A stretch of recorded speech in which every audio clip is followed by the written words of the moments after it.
started. Okay. Chair Hyland, I have 5:35. Okay.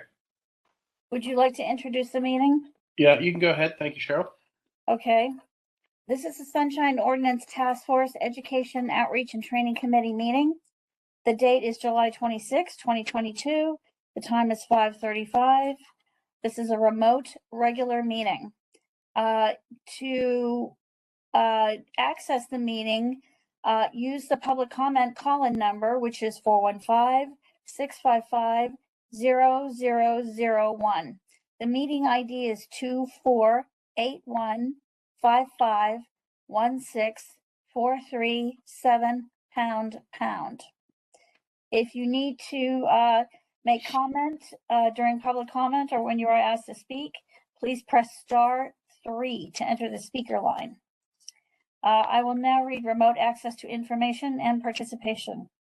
In accordance with Governor Newsom's Executive Order N3320, declaring a state of emergency regarding the COVID-19 outbreak, and Mayor London and Breed's proclamation declaring a local emergency issued on February 25, 2020, including the guidance for gatherings issued by the San Francisco Department of Public Health officer, aggressive directives were issued to reduce the spread of COVID-19.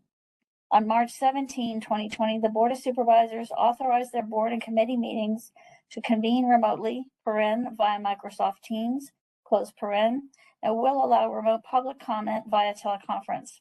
Members of the public may participate by phone or may submit their comments by email to cheryl.leger@sfgov.org. That's CHERYL.LEGER@sfgov.org. All comments received will be made a part of the official record. Sunshine Ordinance Task Force agendas and their associated documents are available at sfbos.org/sunshine. As the COVID-19 disease progresses, please visit the Sunshine Ordinance Task Force website regularly to be updated on the current situation as it affects the legislative process. Chair Hyland, would you like to read meeting decorum? Please go ahead. Thank you. Meeting decorum. Any member of the Sunshine Ordinance Task Force may call for decorum due to disorderly conduct of meeting participants. Persons who engage in threatening and/or menacing behavior may be asked to leave. Shall I read item number 1? Please. Item number 1, call to order, roll call, and agenda changes. Roll call. Member Hill. Present. Member Hill present. Member Padmanabhan. Present. Member Padmanabhan present. Chair Hyland. Present. Chair Hyland present. We have a quorum. I am not aware of any agenda changes. Are any committee members aware of any changes to the agenda? Not this time. Member Padmanabhan, Member Hill. No. Okay, great. Okay, shall I read item number 2? Sure. Item number 2, adoption of the minutes for the May 24, 2022 Education Outreach and Training Committee meeting. I have a copy of the minutes. Does anybody have any suggested changes? I do. Okay. On page 3, Member Hill is referred to as Member Will. 3.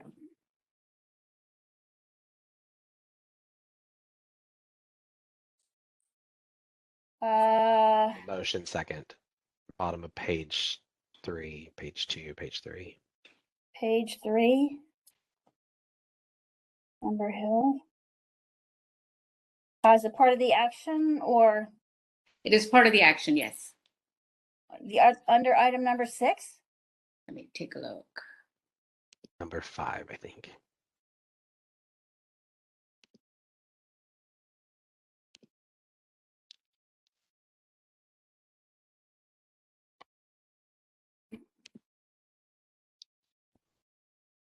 Oh, here it is.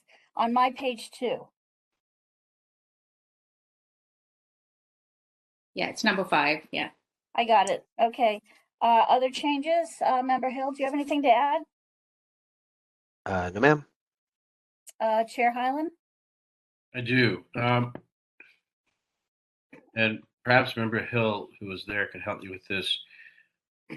I thought we continued the first item because there was some emails in there that should not have been in the packet, and we were going down the wrong rabbit hole. So I believe that's why we continue this. The complaint was written to an acquaintance of Conard and not Department of Health, and we were going down this completely other rabbit hole that was not part of the original complaint. And that, it took us quite a while to get to that point to work out, okay, hold on. We can't even go down here because it's not in the original complaint. So I think we asked the complainant to refile this correctly with the right people and the right issues at hand. And that's really all that should be in here. There shouldn't be any of this other stuff about who said what. That's my recollection. Member Hill, what do you remember? Yeah, I remember that. I remember the same thing as well. Okay. So I'm not really comfortable with this version of the minutes. I think we need to listen to the audio, Cheryl, Yep. and key in on the part where we realize that the respondent and the issue are not matching. So I think it would be misleading to go with this version of the minutes. And I'm happy to go back to the audio and look at it to help you, but I want to continue these minutes based on that alone because this is not accurate.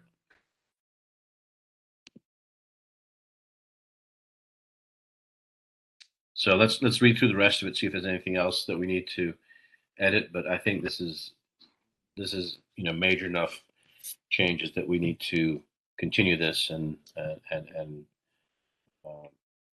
get the record right, and then bring it back for approval. Okay, I'll listen to the tape tomorrow morning. Okay, great. Anyone have any other changes?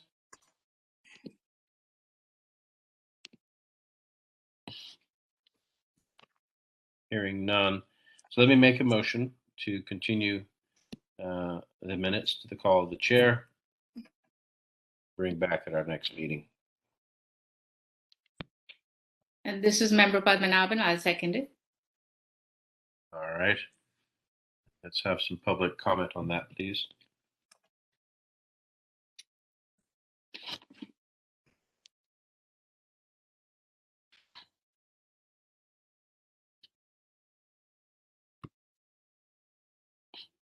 Do we have public commenters on this motion?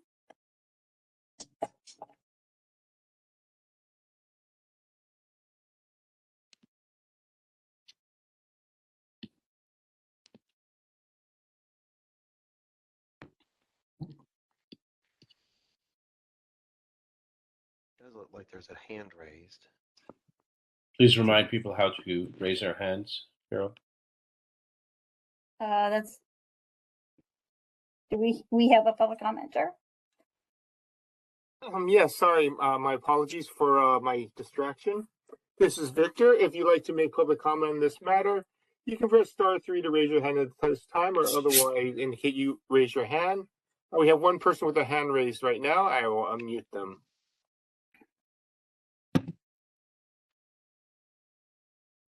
Hello. Can you hear me now?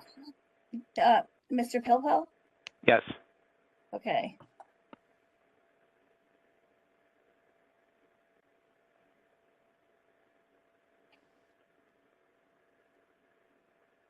Okay, sorry, my computer's acting a little.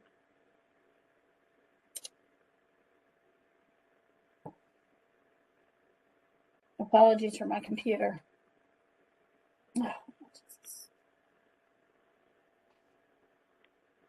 I just lost my connection, my internet connection.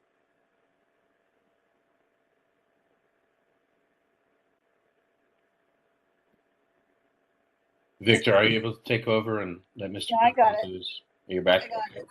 Yeah, yeah. Okay, Mr. Pilpel, are you ready? I am. Go ahead, sir. Thanks, David. Sorry. I wasn't planning to comment, but I did notice a few things on page 1 of the minutes, page 2 of the packet.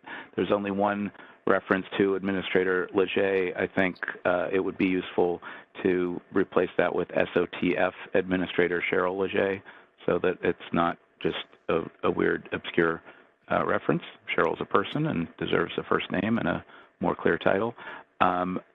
Several of the votes are listed as Highland, Hill, I would just eliminate the second comma, so it would read Highland, Hill throughout.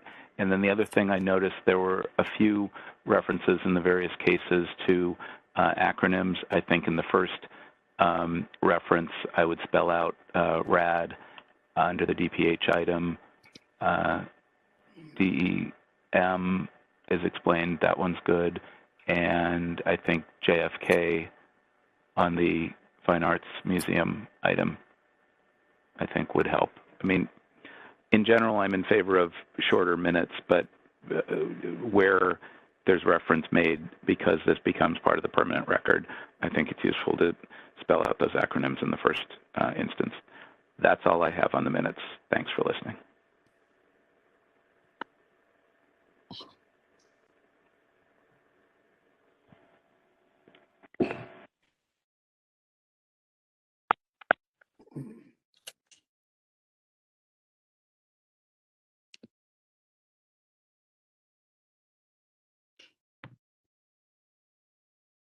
Great. Do you have any other public comment? If so, please hit *3. I do not see any other members of the public for public comment at this time. All right. Public comment is closed for this item. You ready, Cheryl? Let's take a vote, please.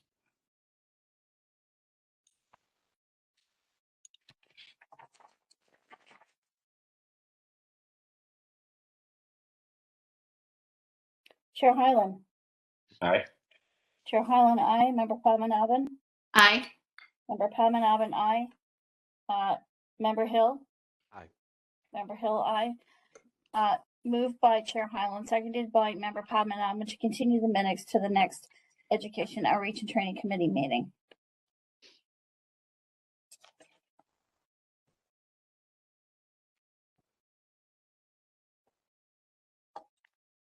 Next item, Chair Hyland. Yes, please. Item number 3, public comment. Members of the public may address the Education Outreach and Training Committee on matters that are within the committee's jurisdiction, but not on today's agenda.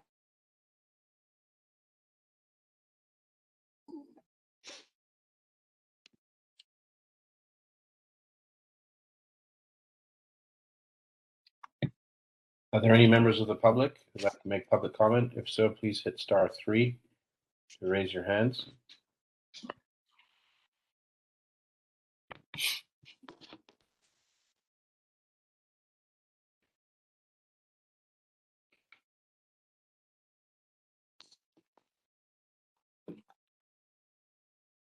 Sorry, my apologies. I am trying to make some corrections. We have one person with a hand raised. If you have not raised your hand, you can press *3 to raise your hand, or otherwise raise your hand.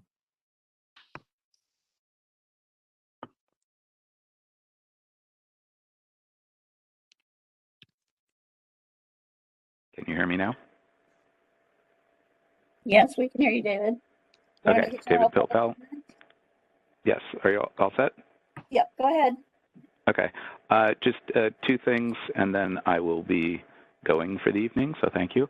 On the last item, I thought I heard Chair Hyland make a motion to continue the minutes to the call of the chair and not necessarily to the next regular meeting, but you can straighten that out. What I heard and what I heard repeated were different. And then the only other thing I wanted to call to this committee's attention, the next regular meeting of this committee, according to my calendar, would be Tuesday, September 27th at 5:30.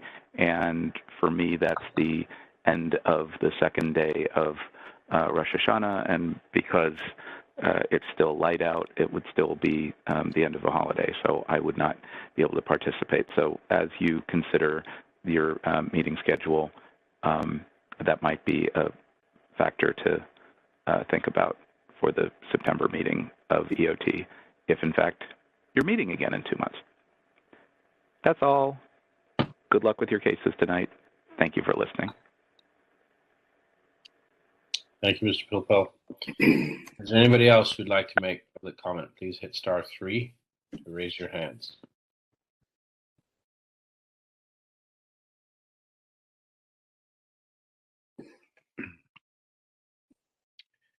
Victor, do we have anybody else? That was the last caller for public comment on this matter. All right. Public comment is now closed. Cheryl, when you're ready, please read the next item. Item number 4, file number 22079, complaint filed by Itka Robinson Currington against the Bureau of Fire Investigation for allegedly violating Administrative Code Section 6721 by failing to respond to a public records request in a timely and or complete manner. All right. Do we have the petitioner and the respondent here? Yes, if you are associated with this matter, you can go ahead and press *3 to raise your hand, or otherwise raise your hand so we can identify you. It would be appreciated. Chair Hyland, do you want to give 3 or 5 minutes for the parties to make their comments?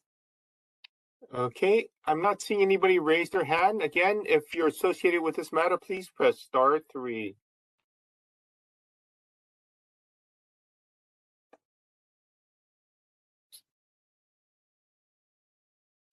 To answer your question, Cheryl, they can have up to 5 minutes.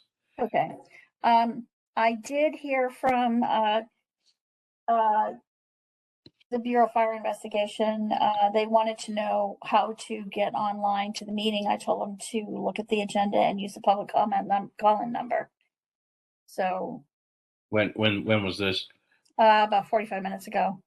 Okay, so hopefully they're not using the tiny URL link. I have corrected the link, so the link good. does work now. Great. Okay.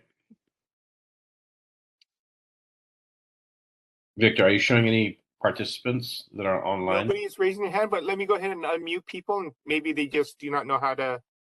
Okay, let's try that.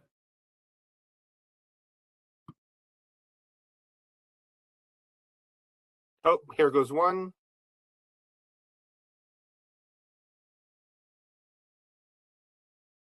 Hello, caller. I've just unmuted you. Are you associated with this file? I am. I'm Fire Marshal Ken Coughlin, one who wrote the letter in response to the complaint. I'm actually I'm an attendee online, but I'm muted, so I guess I'll be speaking to the phone. So if there's any questions, I'll be glad to answer them, but I'm the one who sent the response in. Great, thank you. And is the petitioner here? Itika Robinson?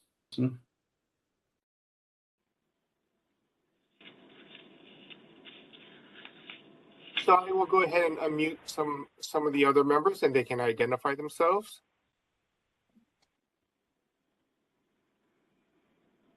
Hello, caller. You've just been unmuted. Are you associated with this matter?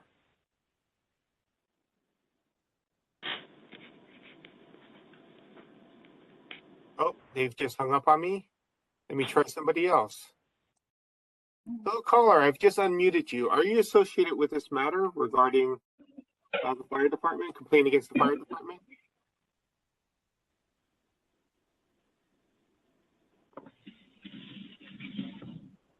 They do not seem to be responding. I see someone from EFF, but that's the next case, so don't see. So everybody is unmuted at this time. So if you are associated with this file, can you let me know? Eliminate greenhouse gas emissions from our old building, our own building. Ms. Robinson? The building really does support economic development, and it sends a signal to the marketplace. So through our Municipal Green Building Task Force, we are in the process of updating Chapter 7 of the Environment Code. Ms. Robinson Currington, are you present? The person who is speaking is not actually paying attention to our meeting. They're not listed as not paying attention at this time. So I do not believe we have a complainant or petitioner present at this time for this matter. It's interesting they're talking about fire code. I think that's her. I really do. Okay. I don't know if She's we not could. paying attention to us then. And tenant protections.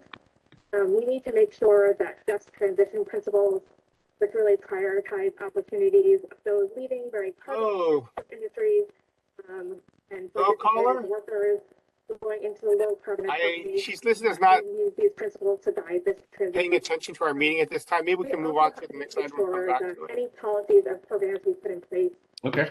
don't displace. Well, we tried. And don't unburden. And All right. really Chair Highland, if just to we let could- you know, when I If you sent could, out if you the, could mute that one, please. All right. Thanks, Victor. I will try to give them a call and get them on board. That'd be great. I don't mind waiting. Just let's wait another 15 seconds and try and do that because we've got everyone else here. Okay, give me a moment. I'm going to try and make a phone call. Okay, thank you. And This so is the first we need we to actually called engage the participants. community, businesses, and professional organizations in the evaluation and implementation of these policies around building electrification. We really need to create more equitable and accessible engagement throughout the city. This sounds like a recording to me. Capacity building and grant making. And I don't think this is increasing someone awareness talking. and outreach around building decarbonization. And last but not least, There we go.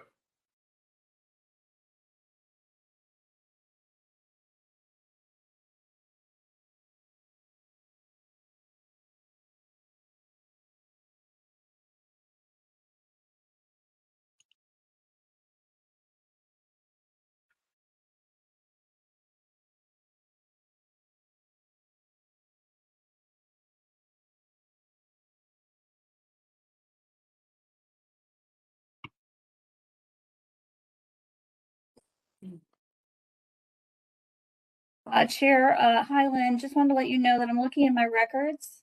Mm-hmm.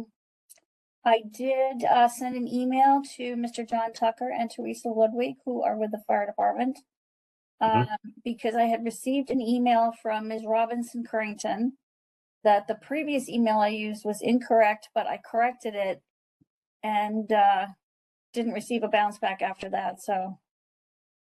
Okay, I've just left a voicemail for the complainant with my phone number. I will see if she calls me back. Okay. And Cheryl, further to that, once you sent the invite to the correct email address, did you get an RSVP saying, thanks, got it, I'll be at the meeting? Anything to that effect? No, I got a confirmation of receipt from Teresa Ludwig, but I did not from Ms. Robinson Currington, or I don't know if that's a gentleman or a woman. Itka. Okay. Yeah, Itka, right. Yeah. Or Itka. Okay. Yeah. All right. Well, let's do this, Mr.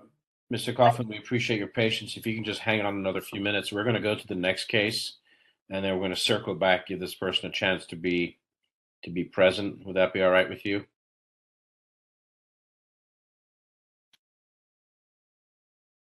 Yeah, that's fine. I'll hang on tight. No problem. Okay. Thank you very much. All right. Let's move on to the next item, please, Cheryl. Item number 5, file number 22080. Complaint filed by Mukund Rothi and the Electronic Frontier Foundation against Lieutenant Lynn Riley and the Police Department for allegedly violating Administrative Code Section 6721B as in boy, E as in Edward, 6725A as in apple, B as in boy, D as in David, and 6734 by failing to respond to an immediate disclosure request in a timely and or complete manner. All right. Yes, if you are a party to this matter, if you can go ahead and raise your hand, which you have just done, I will unmute them. And I believe we have Mukund Rothi listed as attendee. I don't know if we can hear them or not. I don't have any indication if they can hear us. Good evening. This is Lieutenant Lynn Riley, San Francisco Police Department. Good evening. Thank you.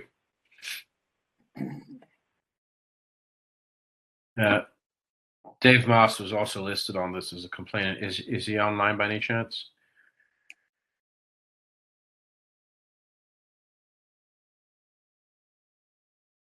Should we go through our exercise again and unmute everyone, Victor? Okay, give me a moment. We have one other person Good raise their evening. hand to be recognized. Good evening. This is Mukund Rati with the Electronic Frontier Foundation. Welcome. Thank you for being here. There are no other callers on the line. The other callers are associated with the previous matter. Okay, great. I think we have the principals here. Let's go ahead and get started. And you have up to 5 minutes to give us your background. Cheryl, when you're ready, let Mr. Rathi know. Mr. Rothi, are you ready to begin? I am. Okay. You may begin. Thank you, and thank you for the task force for making time to hear this complaint. I don't think that any of the material facts are in dispute here. The EFF is a digital rights organization, and we submitted a request under the Sunshine Ordinance and the California PRA to the San Francisco Police Department about their use of automatic license plate readers, or ALPRs. Specifically, the SFPD has publicly stated that it would annually issue a report to track ALPR alerts and subsequent law enforcement action.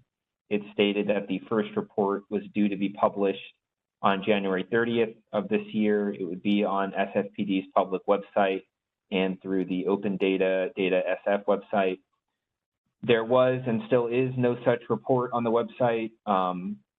So EFF submitted a request to SFPD under the Sunshine Ordinance in March, on March 15th, requesting that ALPR report.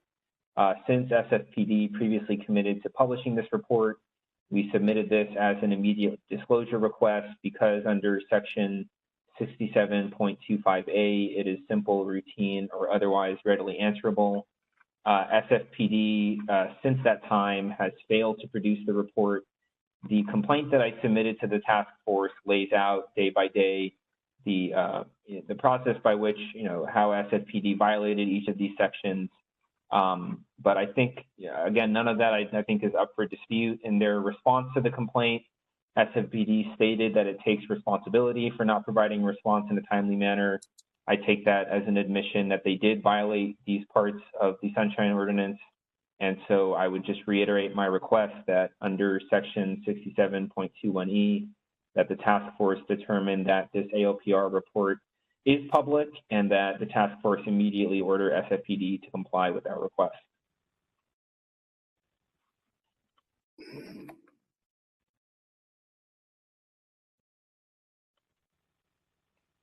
Thank you, Mr. Rathi. Is there anything else you'd like to add, or is that the conclusion of your statement? I would be happy to answer any questions that the task force may have. I can add that after the time to submit records to the task force closed, the SFPD did send me an additional response in which they purported to respond to some of the records that I requested, but they didn't produce the report. And as to the specific data the report was supposed to provide, they provided some responses, but they're frankly not really believable. For example, one of the things that SFPD stated it would include in the report is a statistic of the total number of investigations aided by ALPR. In the SFPD's response on that specific point on July 22nd, they stated that SFPD has no responsive records.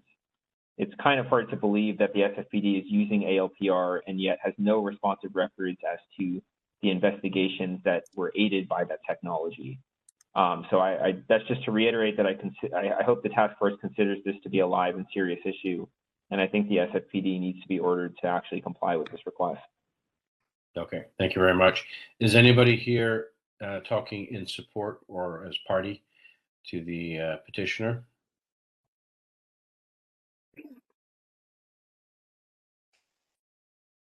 Hearing none. And just so you know, Mr. Ratti, our process is, we have opening statements, we'll deliberate, we'll come back and ask you some questions, and then we'll have a wrap up by each of you, and then we'll have motions. That's our process. So there's ample opportunity to give us more detail, but your summary has been very good, and I think will help us get to the meat of the matter. All right, Cheryl, if you could switch over to Lieutenant Riley when you're ready.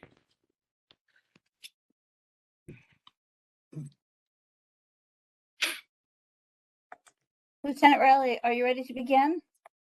Yes, Ms. Leger, thank you. Go ahead. Thank you, Chair Hyland, Member Padmanabhan, and Member Hill for the opportunity to respond to the complaint by Mukund Rathi, 22080. We did submit a letter that is referred to by the complainant and the requester that says that we do take responsibility for not providing a response in a timely manner. We did receive the public records request in March of 2015, and we remained in communication with the requester, providing as much of an update as we could.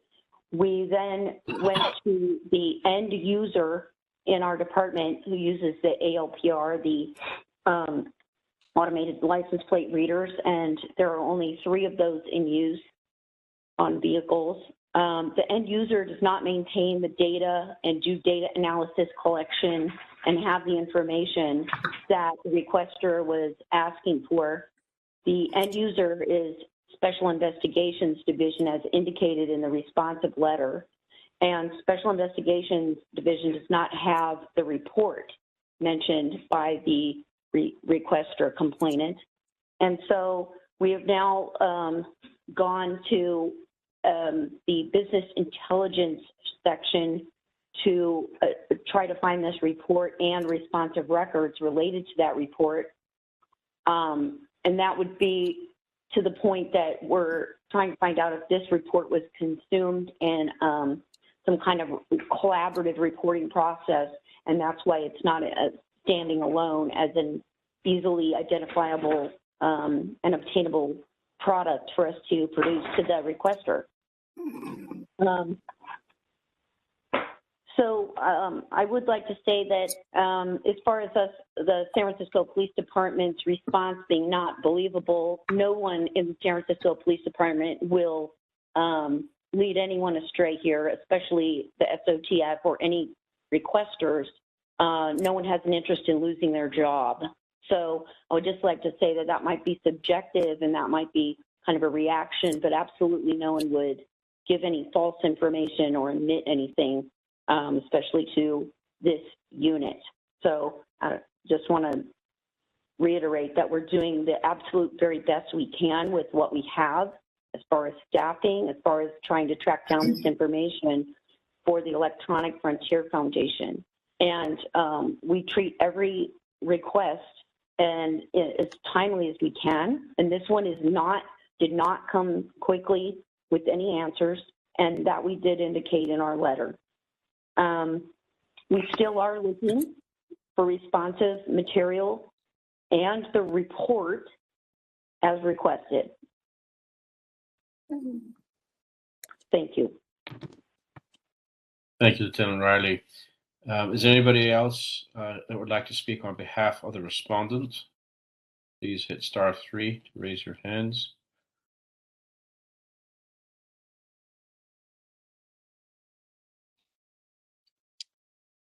Victor, I assume there are none.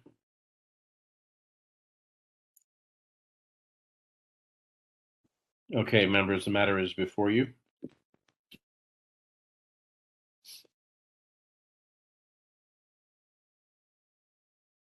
I have one quick question. Trouble navigating at this time. We do not have any additional callers on the line. Great, thank you. Besides those who are associated with the first item. All right, I have a quick question for Mr. Rathi. Forgive me for not being up on this issue. Has ALPR come up in previous years' annual reports, or this is the first year that this issue is before us? I believe this is the. Can you hear me? Yes, go ahead. Okay. I believe this is the first year because the SFPD under a 2019 city ordinance was required to get Board of Supervisors approval for its use of ALPR. So it went through that process, and it was in that use policy approved by the board that the SFPD stated it would begin producing annual reports. And it states that the first annual report was due to be issued in January of this year. Got it. Okay, so this is new homework. It hasn't been produced before, and it sounds like it's still not done to me from what I'm hearing. Okay, I just wanted to establish that. Back to you, members. I have a question for Lieutenant Riley. Well, you've been chasing this, so who is responsible for producing this report? You know, that, thank you for the question. I do not know who's responsible, or I would have been able to hopefully obtain the report by now. I had hoped that the Special Investigation Division was responsible, and I've looked into it, and I don't see an entity that has gotten that has a written directive for producing the report. And that's why at this point, following responses from the Special Investigation Division, which again were not timely for the requester, we've now moved to the Business Intelligence Unit to find out what processes and what data analysis collection is done by whom in that area, and you know who is supposed to produce this particular report. You know, I can only guess at this point. I don't have any further information, but there is no directive that I can find about who is responsible for producing the report. And so what have you released thus far? Do you have an itemized list of anything of what you have released to Mr. Ratti? Just the responses for general questions that were posed in the request. And those were kind of itemized in the letter, but the actual data that he's requesting is in the report, would be in the report that I cannot locate. So that's why I've moved to business intelligence, because I think that the general questions may or may not have been helpful. But we had the end user answer those questions to the best of their ability, and some of those were non-responsive, and some of them had some information. But the crux of what I think the matter is here is this report and the data within it. And so without being able to produce that, I can't satisfy this request. Okay. Chair Highland here. I have a question for Mr. Ratti. Who in the police department promised this report to the Board of Supervisors? Do you have that information? That promise was made in the use policy that the SFPD submitted to the board, and then the board approved. As far as who is responsible for that promise, I don't know what I can say beyond the department. You know, whoever in the department is responsible for department policy. I would imagine that would be the department head, since the department head is the one responsible for representing the department before the Board of Supervisors. But this was an official promise made in the policy that the SFPD submitted to and was approved by the board. Okay.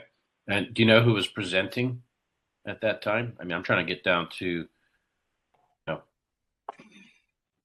I would not be able to say. I was not involved in the process by which the SFPD got approval for its use of ALPR. I am aware of some staff members at SFPD that work on policy, but I wouldn't want to speculate about specific people without being sure. Right. I mean, we could say that, the buck stops with Chief Scott, but I think just to get to the bottom of this, whoever was on that team that presented might be the people to pull into this, the Lieutenant Riley at least should be able to pull those people and say, all right, where is this report? Where did it come from? Now let me ask you, there's quite a nice itemized list there. And what about like the data sets and anything else, Ms. Riley? Has any of that been provided rather than just the general question answers? Is there anything of substance that you've given to Mr. Ratti so far? No, there's nothing of substance that he's looking for.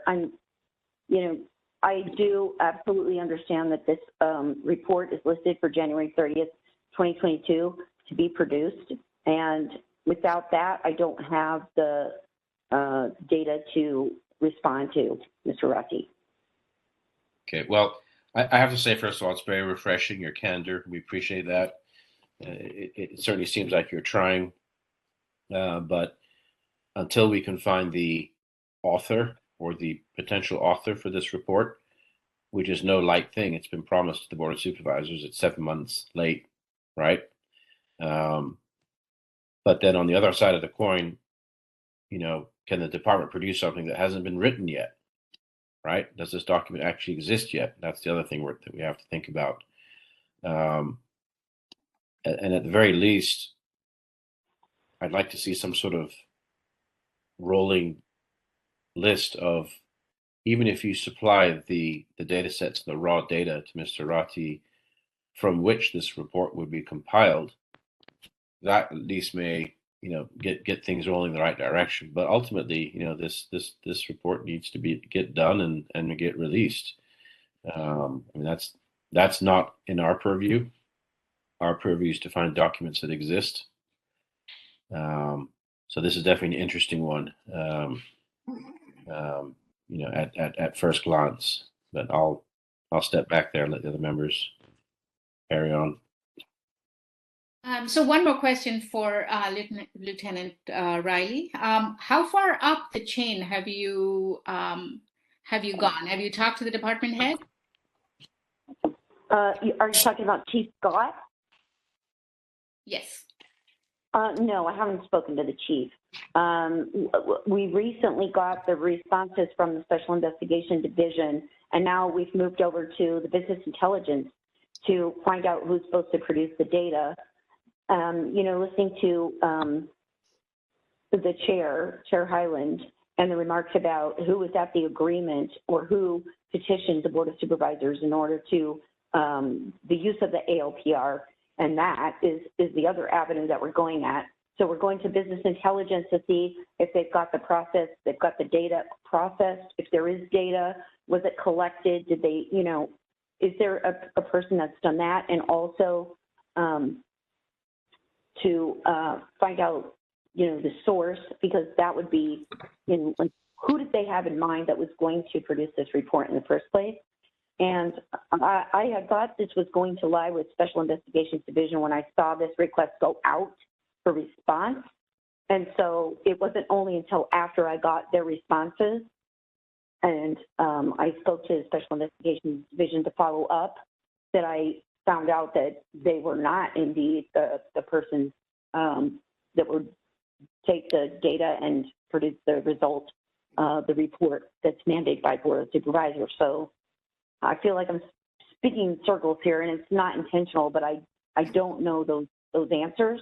But that's what we're doing right now. And again, this is recent, based on our recent information from Special Investigations, which is, as I said, we have already apologized for not providing a response in a timely manner. Okay, Chair Hyland here again. Do you have like an ALPR admin that runs these 3 machines that is the troubleshooter? That person might be worth putting in touch with Mr. Rati. I mean, this person's... Yes, Chair Hyland, thank you for that question. The end user I've actually spoken to him in Special Investigations, and he does not have this data and may not be able to pull it. But, that might be, again, it might be a collaborative effort between a data analyst, I have a senior data analyst, and maybe we get the senior data analyst along with BI to produce this report from whatever links we can get from the ALPR equipment. Great. And can we have some names? I mean, even just a list of names of people using ALPR in your department? I mean... Sir, there's just to clarify, there's only 3 license plate readers in the whole department being utilized. So, and I don't know what vehicles those would be on currently. And the data collected from that for use by the department is is not going to be in the hands of the person operating the vehicle, the patrol car. Right. No, I'm not asking for the officer's name. I'm asking for, the person who installed them, the person who does the admin, who does the upgrade, does the networking. It'd be nice to have a technical person on board, right? Who can then Yes, I agree. tell you, at least point to the right person. But it sounds to me like your leadership needs to step up here and own this and start producing it, because this is a serious matter. It's overdue. It's definitely an interesting question for us in that, can we compel something that hasn't been created yet, right?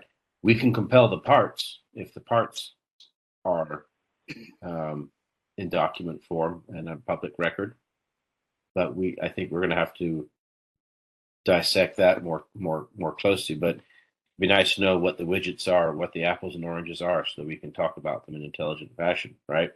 I see Member Hill shaking his head. So that's kind of where this all looks like to me. I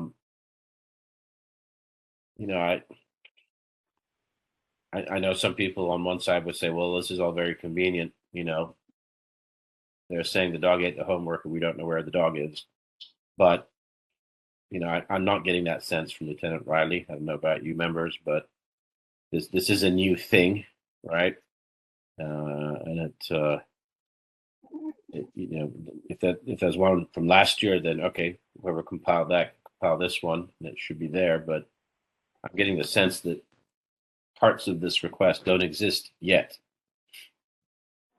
And Chair Helen, I just had this is Member Hill. I had a quick, detail question about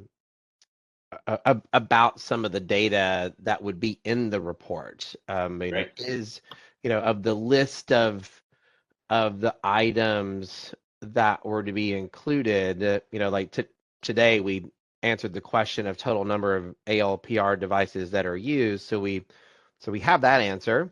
But I guess my question is, if we were to go down this list of data sets that are to be included in the annual report, is there anything if that the department can respond to saying, like, yes, we have the total number of investigations aided by ALPR.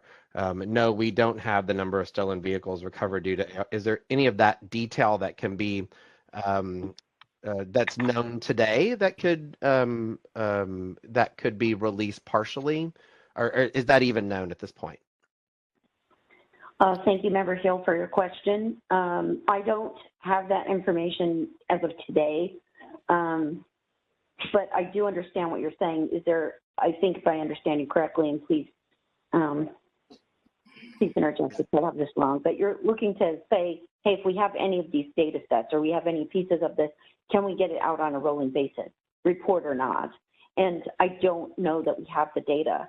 So I don't know if the data has been collected, and I don't know if it's been sent to BI, and I don't know if the report already exists. So I am working on that piece right now, because it's at the level where I have to start going to different departments within the SFPD to get this accomplished, because it was not a readily available thing. Do you feel like that you have that the work that you're doing right now and the engagement that you're having with different folks in the department, or do you feel like that? Do you feel confident that the department will be able to get to these results, or is that is that yet to more to be revealed? I guess my question is, like, do you have confidence that you'll be able to get to this end result? Thank you, Member Hill, for the question. I do think this is achievable, and if it's just about me going, honestly, it's about me going from department to department to department and saying, who's got what piece of this and why isn't it put together? Or if it was put together, where is it? And it should have been something that was readily available by the unit using the equipment to produce, or just for this purpose, if nothing more. And if there's other, units that would in the future use that equipment, we should have a report readily available. And I don't think it's going to be a problem to get one in the future. I don't know why we don't have one produced. I can't speak to that, but I do think it's an achievable goal. Thank you, Member Hill. Do you have any other questions?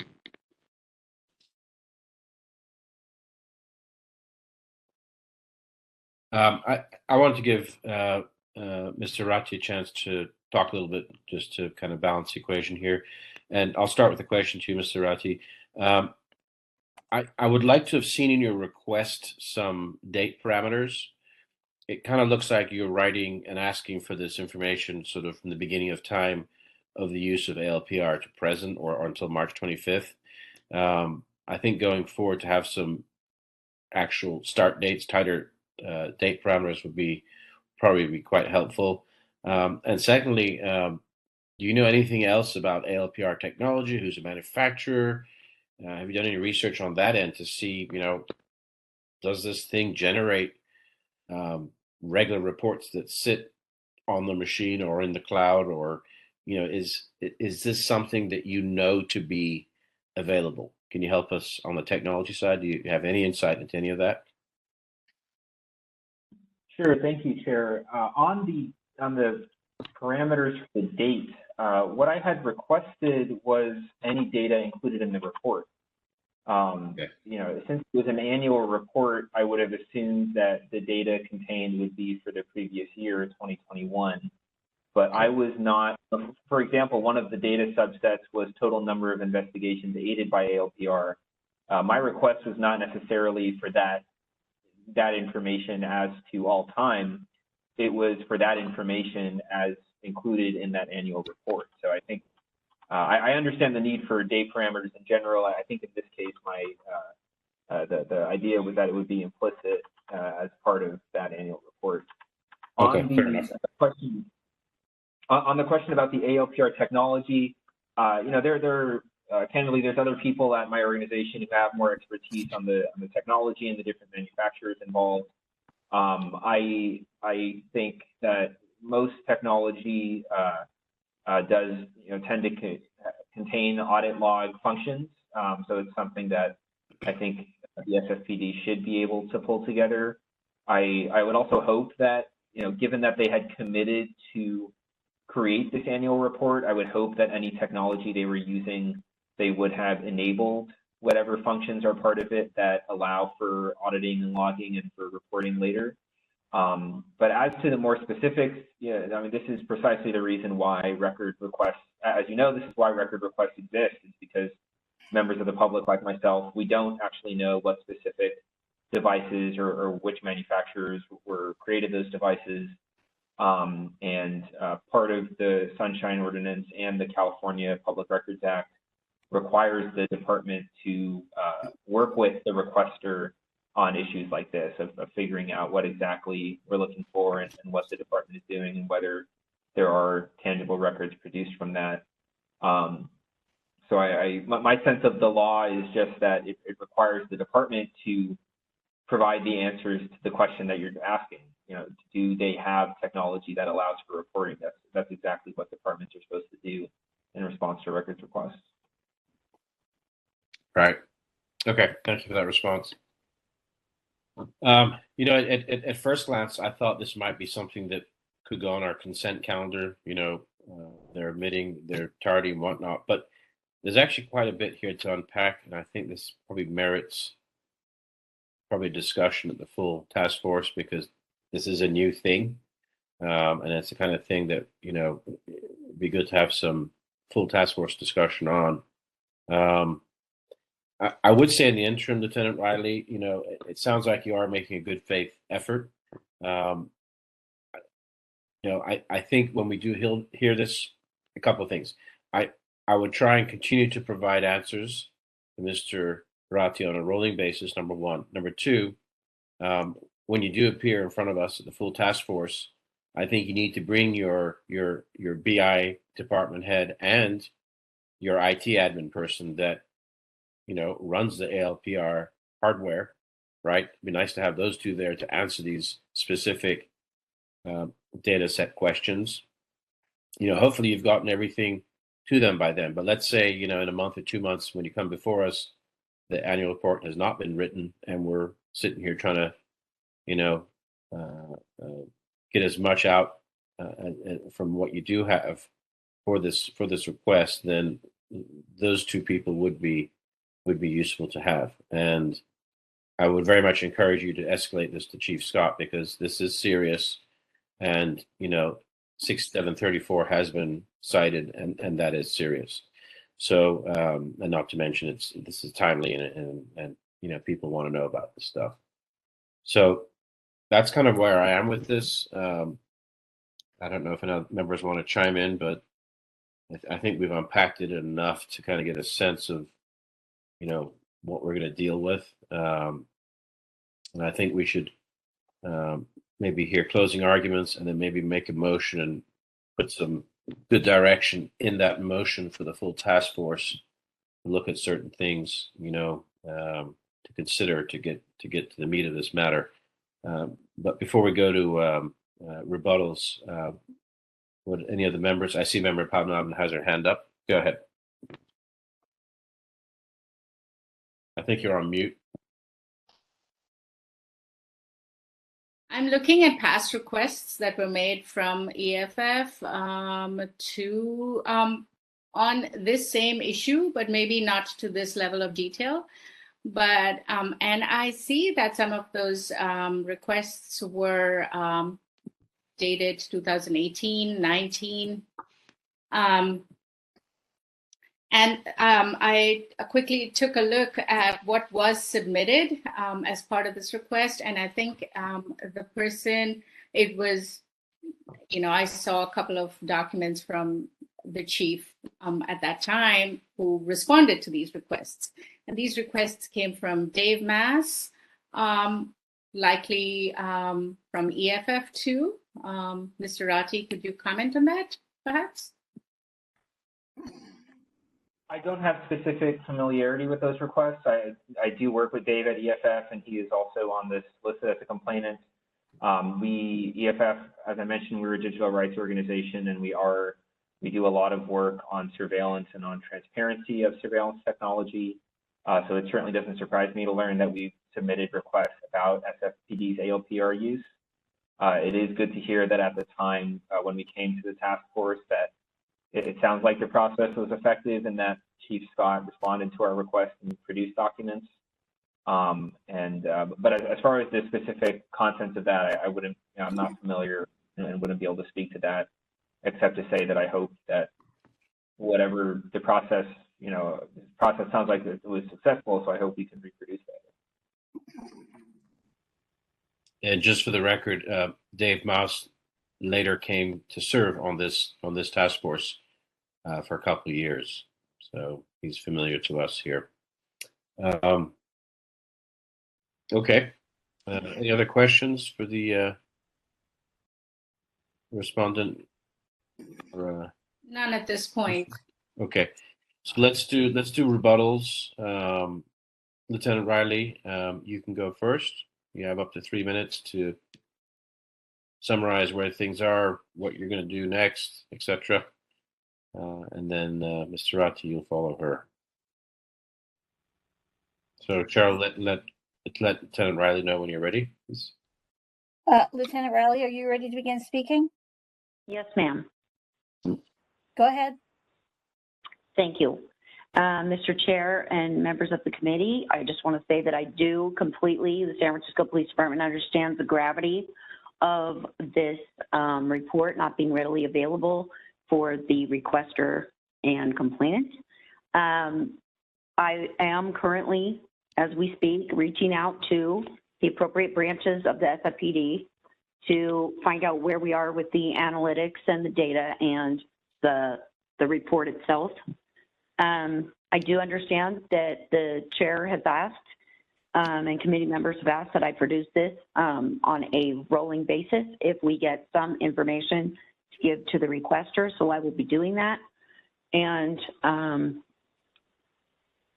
so at this point, I think I am just diligently going to go forward and find out who the responsible parties are. My proposal would be that this, since it is a January 22 report and it is late, I just want the board, the committee to understand that I do take this very seriously. And also that if such a report can be produced, I think, with surveillance oversight in San Francisco being of such importance, that I do understand that if we could put this report up on the website, once we've either located it or produced it, it should be up annually, I would think, at that point. And hopefully that would help anybody else that has any questions regarding this particular technology. And thank you very much for giving me this opportunity tonight. Thank you.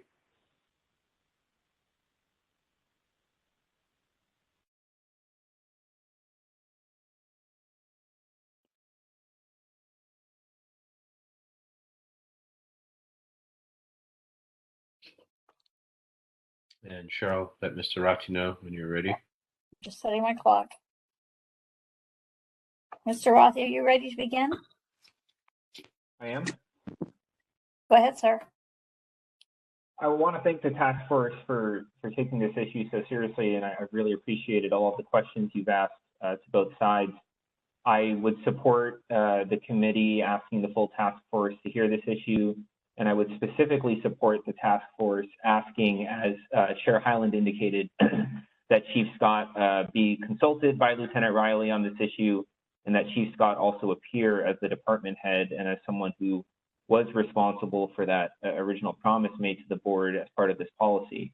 I do think, I have made a request that this be referred to the Ethics Commission under Section 6734. I made that request in earnest because I do think that there is a serious issue here of good faith and willful failure.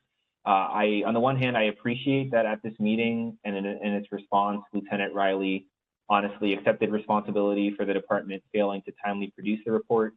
On the other hand, from the outside looking in, the timing here is very concerning. For weeks, every couple of weeks after EFF submitted this request, the SFPD sent back a boilerplate response that simply said, the SFPD requires more time to search records and will provide you a response within 2 weeks. 2 weeks later, the exact same response was sent. It wasn't until I submitted this complaint to the task force and the SFPD was notified that it had been complained against, that then it finally provided some kind of semi-substantive response. And even in that response, on the individual data points that were supposed to be included in the report, Lieutenant Riley did not say, we are searching for this information and don't know if it's available. The response simply was, quote, SFPD has no responsive records, unquote. I simply cannot believe that that is true or an accurate statement of whether the SFPD has records, for example, about the number of investigations aided by ALPR. These kinds of responses indicate that the SFPD needs to be nudged in order to comply with this records request. If that response is an honest statement that we have not produced this report is not available, then that's the response they need to give, and they need to be on the public record as stating that they failed to fulfill this promise to produce this report. If they have the report, then that's great, and they should provide it even if it is late. Okay, thank you very much.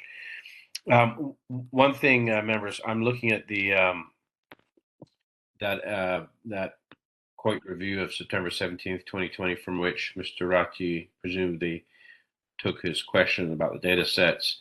And on page 11 of it, it does say this report will be posted, or the first annual report will be issued on January 30th, 2022, and will be issued on the 30th day of January every year thereafter. The report will be posted on the SFPD public website through SF Open Data SF, and if requested, and will be reported to the Police Commission on an annual basis. I'm curious, Mr. Ratti, have you inquired from the Police Commission, or that might be something worth looking into to see if they have a channel open? Maybe Lieutenant Riley could speak to that, because ultimately you're supposed to present this to the police commission, and that satisfies your reporting to the board of supervisors. Has there been any communication or plans to do that? I'm assuming the answer is no. Thank you, Mr. Chair, for the question. And I have looked at the document you're referring to from the SF Gov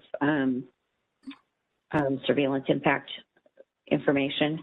I have no knowledge of it at all being mentioned on commission for a meeting, anything like that. And again, I understand that I understand that it's supposed to have been produced January 30th, 2022.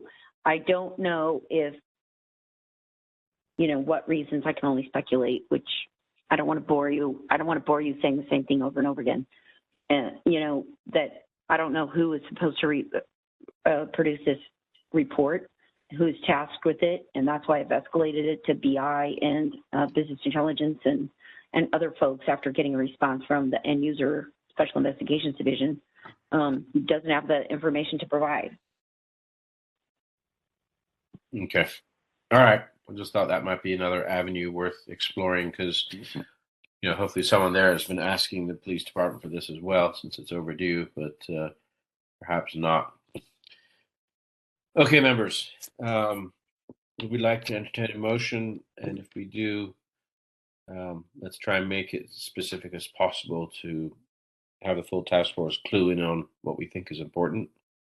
Sure, Harley, may I ask a question of the group before we do that?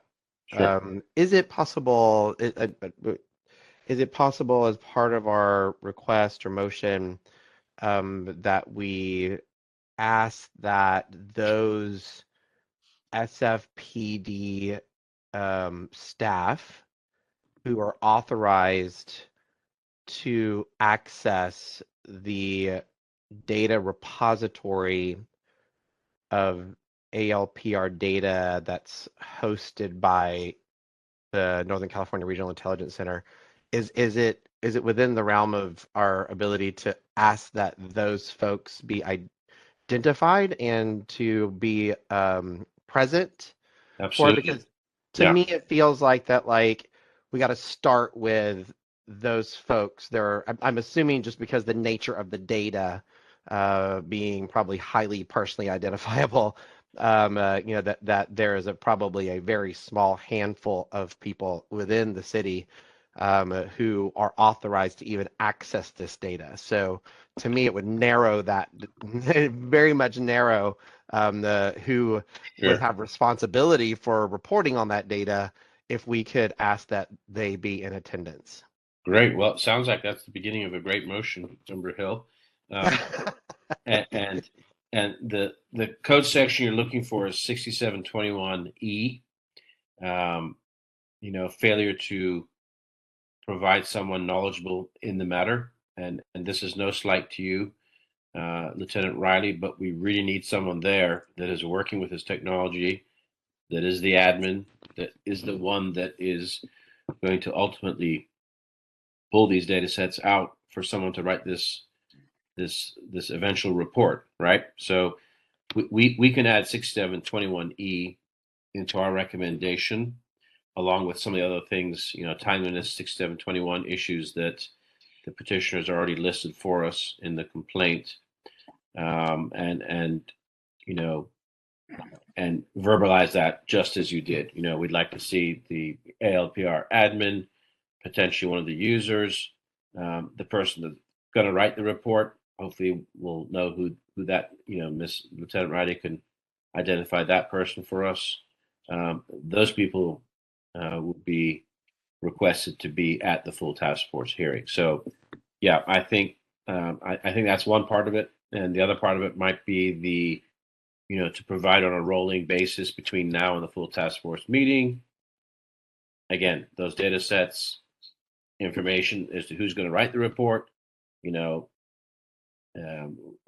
whatever pieces are available. So it's a kind of I think a two-pronged approach would be a good motion to get out there. So carry on. I gonna have to help me out. I'm still trying to figure this. I'm still trying to figure out which codes and how to say things. But. Right. Well, the Mr. Rotti's provided us with most of them there. So if you go back to the original. So he has 67.25A, 25D, 21B,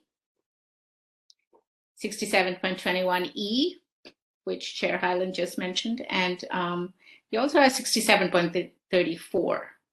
Right. We can consider that. I don't think this is willful because that document has not yet been produced and is not in the public realm. That I do believe. I don't think that it's being held or obfuscated in any way. I just don't think that is there yet. So that's an interesting one. We're compelling the author to produce that report, aren't we? But we can compel the bits and pieces that are going to comprise that report. That we can do. So that's kind of what we're doing. It's like we're doing that, and we're trying to find out, who's responsible for putting this all together. This collating this data and eventually providing the report. That's kind of how I see this. So, we can make that motion using those. I think those sections of the code cover everything we want. If you want to add 6734 consideration of that, you can. But I think we'll get there anyway at the full task force. And, there might be some more developments on this ALPR report by then, which I think would better inform us if we want to go that far. That's just my personal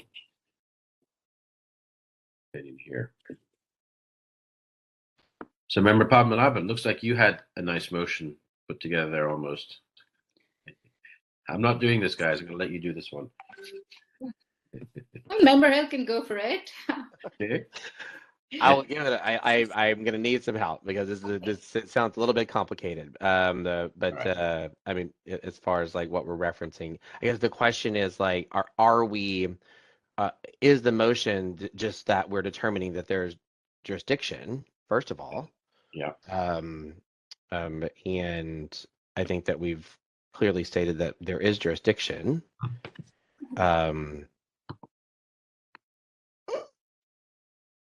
That's a good start. Yeah, and that the Records are public. Yeah, I think the components of this eventual report are public, right? Because it's already been mentioned as being they're going to release this, Correct. right? And it's interesting because we haven't got any redactions or anything from the police department saying this is private confidential. And that's probably, something the full task force will have to talk about, right? Are all these, the bits and pieces? Because we're looking for stats here. We're not looking for names or anything or pictures of people driving cars, right? So this is all interesting stuff. But, we believe the components of this eventual report to be public within our jurisdiction. There's some timeliness issues, and we'd like to compel knowledgeable people under 6721E to be present at the full task force. There you go. That's your motion. Cheryl, did you get that? I've actually got it in 3 separate parts. Okay. As I've been going back and forth. Okay, so is it Member Hill that's moving or? Yes, it is. I'm gonna. Yes, I'm gonna. Yeah. Okay. Move to find that. Hang on a second. That there is jurisdiction, that the records are public, to find a violation of 6721E for failure to send a knowledgeable person to the hearing. Not quite. There's timeliness. Okay, so first of all, the records are public. That's number one. The components of the eventual ALPR report we believe, are public and in our jurisdiction. That's the first part. The respondent has already admitted some timeliness issues under 6721A, B, and D. And then lastly, And that we're we would like asking to, yeah, we would like pursuant to, to, pursuant to 6721E, correct. we would like to request all knowledgeable personnel with ALPR, including the business intelligence department head, the ALPR Varies. admin, you know, all related and knowledgeable personnel. How about that? Be present at the full task force hearing.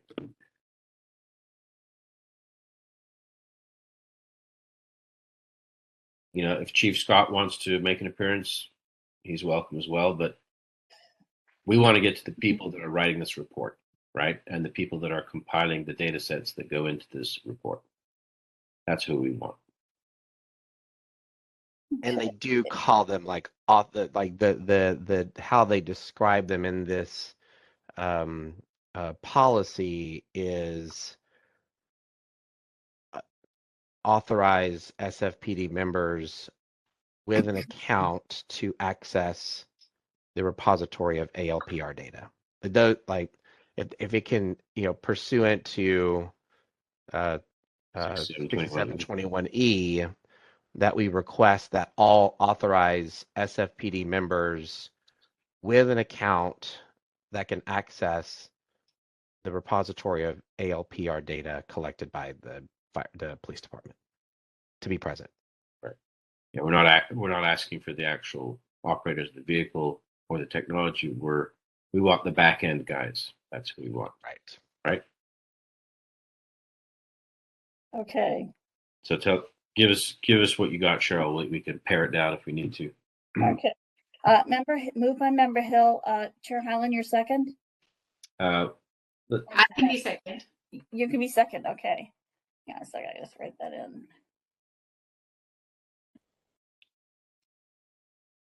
Moved by Member Hill, seconded by Member Pamanabhan, to find that there is jurisdiction, that we have stated that the records are public, and find violations under 6721E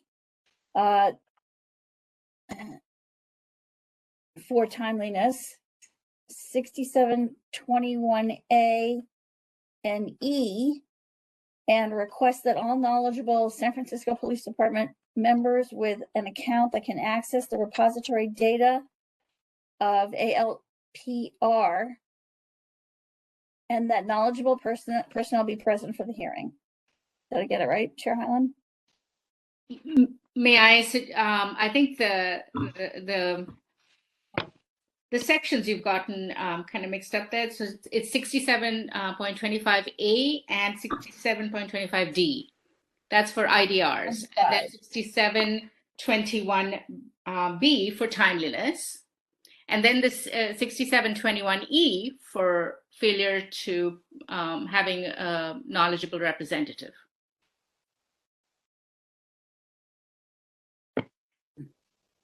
Yeah, we don't have to say failure to have knowledge. We just say, in keeping with 6721E, we would like more knowledgeable personnel to be present at the full task force. Simple as that. And not all knowledgeable personnel? Yeah, knowledgeable personnel to be at the full task force. And then, as Member Hill said, these will be people that have access to the depositories of the ALPR system, the administrator of that system, and anybody involved in compiling this ALPR report. How about that?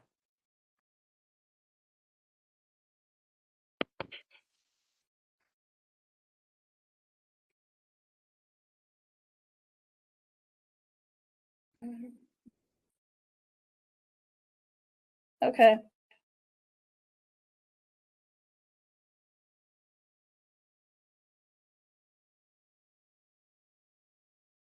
Okay. All right.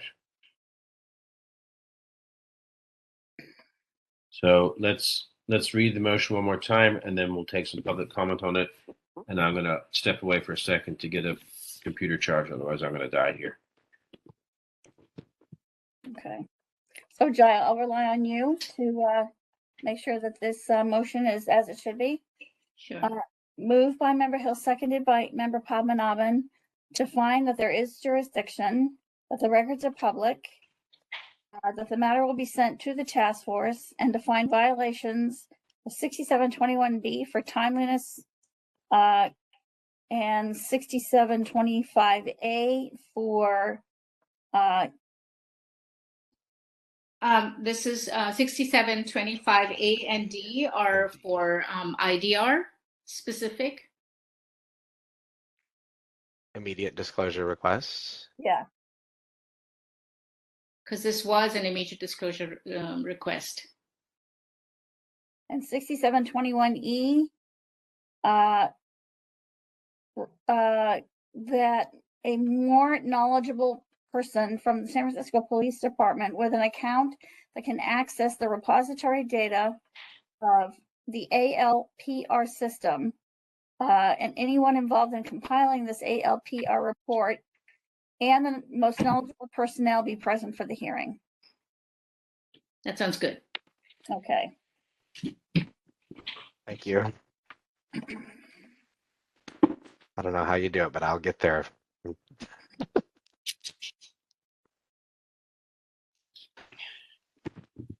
All right. Chris is the master, Member Hill. I wouldn't I say promise. I promise I'm going to get there. I think the other members here are doing a really good job, and I'm doing my best to keep up.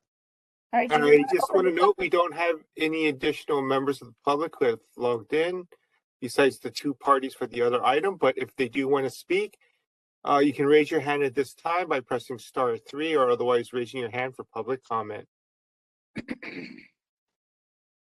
Okay, while we're waiting for that, Lieutenant Riley, I encourage you to keep a channel open with Mr. Ratti, and as and when you do come across information, please continue to communicate with him, and then hopefully we'll get this in front of the full task force in the next 4 to 6 weeks. I'm hopeful that we'll hear this one fairly quickly. Thank you, Mr. Chair. I appreciate it. I understand. All right. Okay. Thank you, both parties. I'm hearing no public comment on this motion. That's correct. I have no additional public comment. All right. Cheryl, let's take a roll. Are you ready?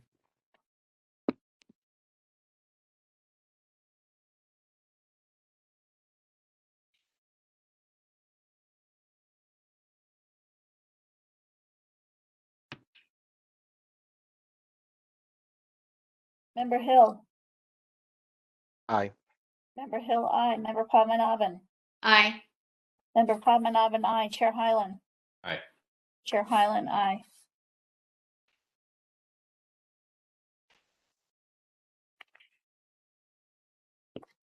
Motion passes. Three ayes. Correct.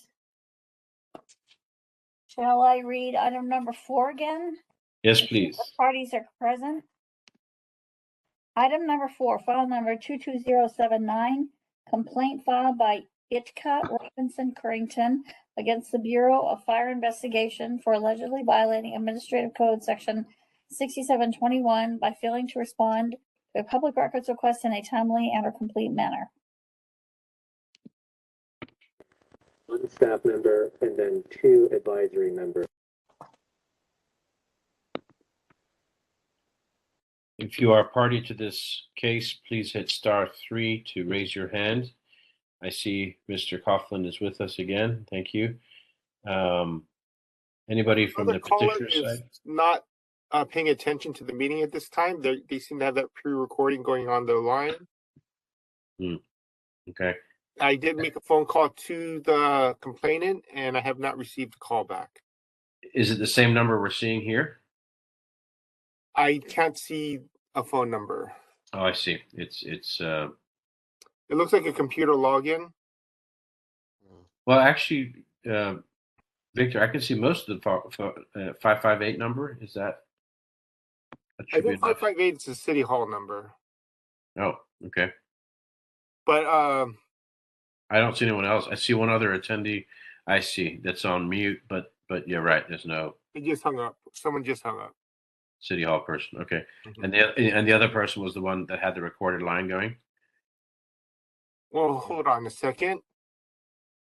We unmuted. There's only one left. I had their job titles. It was a former department director who was not applying for the Yeah. job. Okay. And that's who that person is. But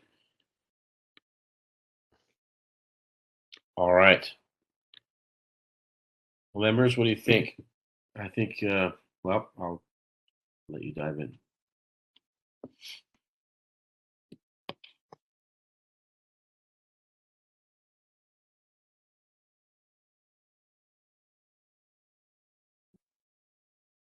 Are we able to speak freely? Yeah, absolutely. Yeah. So we're deciding what we're going to do with this.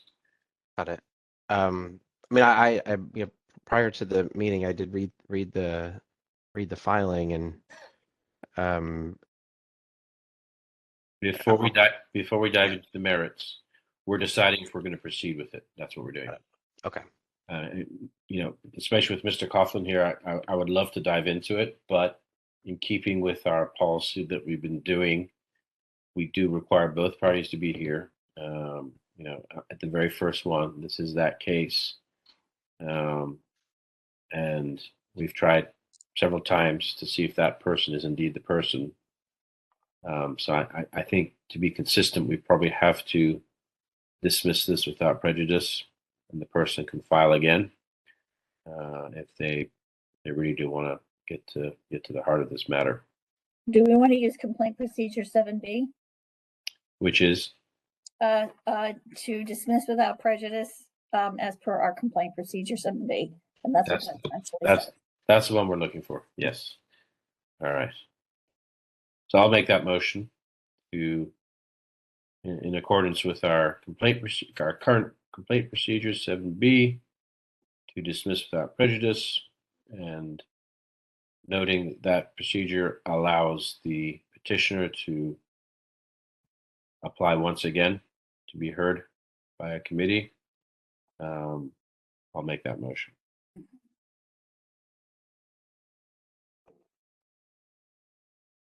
I'm happy to second that. Thank you, Member Hill. Member Hill seconded. And then we'll take some public comment on that. If you like to make Nobody public else comment. here. Nobody else is here. logged in besides that auto-recorded person. Okay. Well, let's give them a chance. So if you'd like to make public comment on this motion, please hit *3, just so we have it in the record. Mr. Coughlin, thank you for your patience. I'm sorry it came to this, but we appreciate you being here the whole time. All right. Seeing no public comment, let's take a roll call.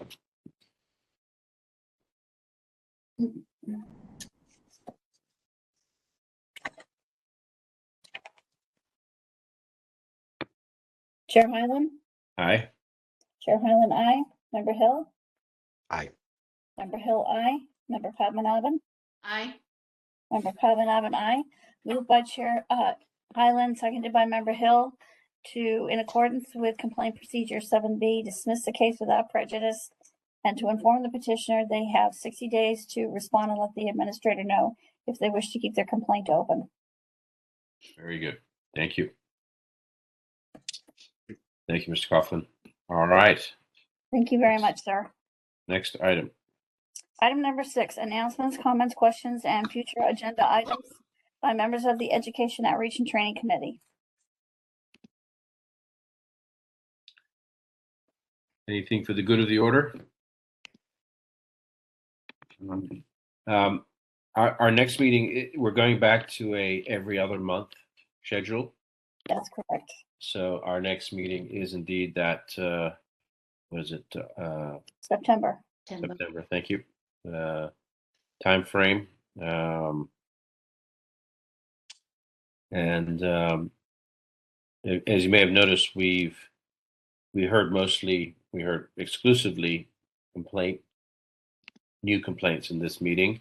We're trying to offload a little bit of the work from the complaint committee, who's tied up with a lot of complaint. So we're getting, as you saw, these are both quite recent ones. So we're gonna all the new stuff that's not bundled in some of the other work that the complaint committee is doing is going to come to us most likely. We'll probably have a couple of our own EOT things by then as well. So that's why we had just these today.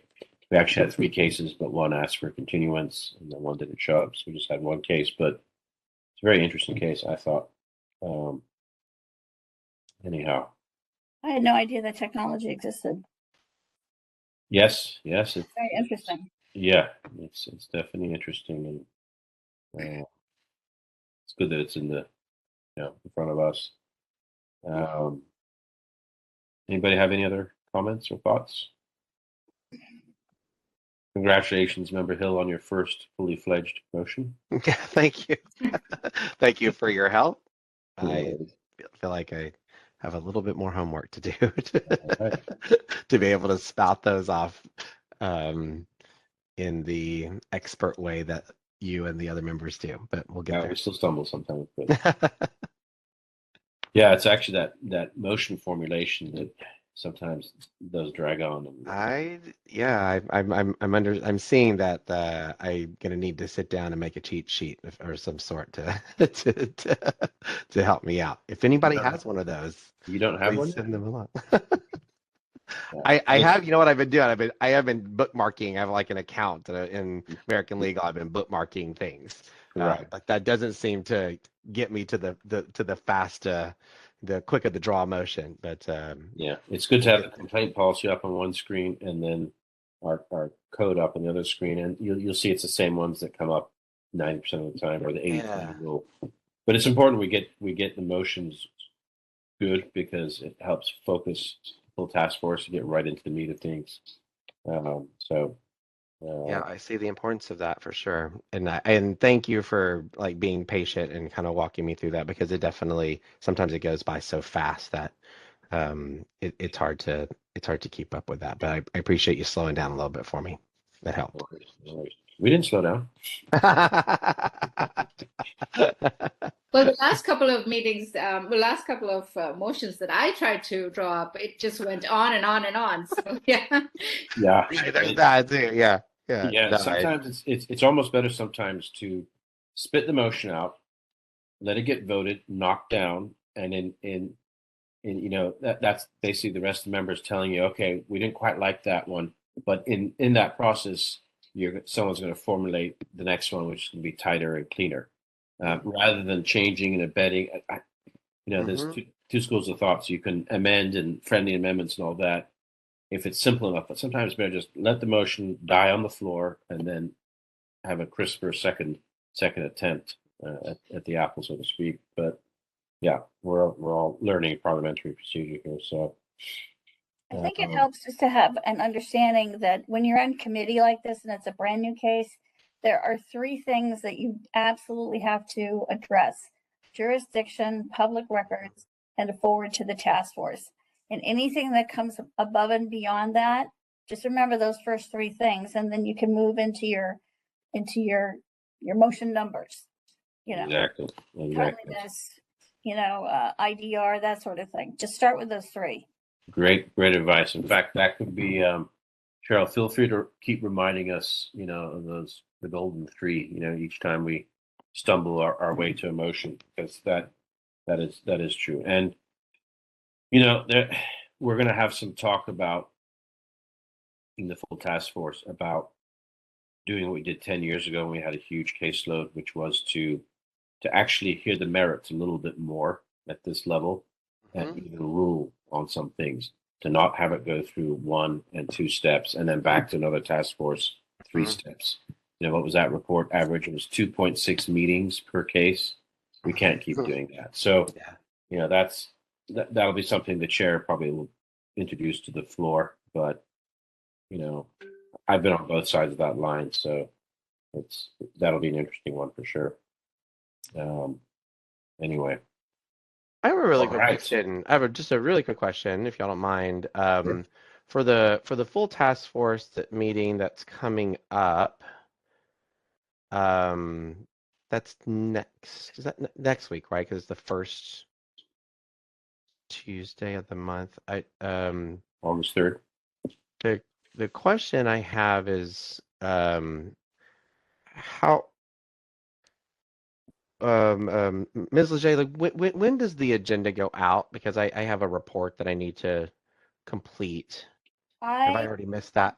I upload the agenda. I get my materials together on Thursday. If Okay. everybody can get their materials to me by 5 p.m. the Thursday. Okay. Friday, I upload the agenda and I check the links and I send it to the parties, the committee members, and if anybody else has requested access to the agenda or the agenda link. And that's what I do. So get it to me by what's today? Tuesday? Yeah, I'm going to have to get the task force agenda posted on Friday. So if you want to send me materials, give it to me by 5 p.m. Thursday, and I'll slip it into where it's supposed to be. I'll get it to you by 5 p.m. on Thursday. Thank you very much. Yeah, just keep that in mind. You know, Thursday, 5 p.m. You'll never be wrong. That helps out a ton. Thank you so much. Great. And then Cheryl, if you want to take another stab at those minutes and send me what, and I'll jump in and look at the audio too. There's probably one or two sentences we can pull out of there, and that'll be it. And that's really all I'll do that that first thing in the morning. Okay, that'd be great. Mm-hmm. All right. Just to let the committee know, I will be somewhat out of commission tomorrow afternoon, starting at 2 o'clock because I'm having my carpet cleaned. So, I mean, I'll be here, I'll be doing my work, but I will also be watching these guys as they move around my apartment. All right. And then aren't you on vacation for full task force next month? Are you out that week? Oh my God. Next week. Not this week, next week, the 5th. And I think it's let me take a look at my calendar. Yes, we're going to outside lands. Oh, very nice. Yay. Good for you. Yes, you'll need a full week to recover from that for sure. No, actually a day, because it's not bad. Fortunately, let me find my calendar. So we'll have a task force meeting on the 3rd. Right. And then on the 5th, I'm on vacation, and on the 8th, I'm on vacation. Gotcha. And, I'll be here the rest of the week. Good. We'll make sure to have a nice 11-hour task force meeting on the 3rd so you earn that vacation. I'm just joking. Yeah. Be careful about those public places now, because I just got back from Cape Cod and I got the COVID. So, Yep. I was raised in Massachusetts, Member Hill. Oh, Cape Cod's it's like when I go to heaven. I hope that's what it looks like. Like, I love going to Cape Cod. Yeah. Yeah. I was also born in Boston, so. Oh, yeah. Yeah. Exactly. Yeah, I was born and raised in Massachusetts, and I grew up in the town of Concord. Ralph Waldo Emerson and Henry David Thoreau and Walden Pond. I learned how to swim in Walden Pond. Very cool. Very cool. Such a wonderful place, and all right. I don't want to remember it for the fact that as soon as I got home that I ended up having an extra week of vacation just to try to get over COVID. But definitely be careful, because it's going strong right now. I got it too a couple of weeks ago. Yeah, me too. And I took Paxlovid, which kind of knocked it out. Yes, I did too. It was amazing. It was just amazing. And everybody said, you're going to get it back, and nothing. No. Yeah, well, I had it a month ago, so I haven't got it back yet. So you still have a few weeks to wait till you claim that, but. Yeah. Exactly. Yeah, I took it too, and it seemed to knock it right out. And I feel like maybe I'm having like a little bit of some people have like a little bit of like when you stop taking it, you kind of pick up some symptoms again. Like I'm feeling a little bit of that right now, but thank goodness for that. Yeah, because no, it really did make a lot of difference. So. All right. Well, I guess we should take some public comment on this item. No. So let's go ahead and formally. The only person we have on the line is the person that's not paying attention to us. Okay. First on the line, hit *3 if you'd like to comment about Massachusetts or COVID or anything else. It's back to consistency since 104 degrees in London comment. You still have that pre-recording going, or they've got other things they're talking about. All right, not to worry. All right, next item, please. Okay. Item number 7, adjournment. I have 7:15 exactly. Who moves? He who got COVID last can move. So moved. All right. Okay. All right. Hope you feel better.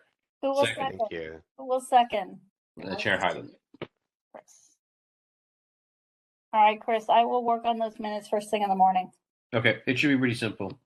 Yeah. Once we figure out where we got lost, that should be all that we need to say. Yeah. Okay. All right. Thank you, everybody. Everybody. Thank you. Feel better. Good night. Thank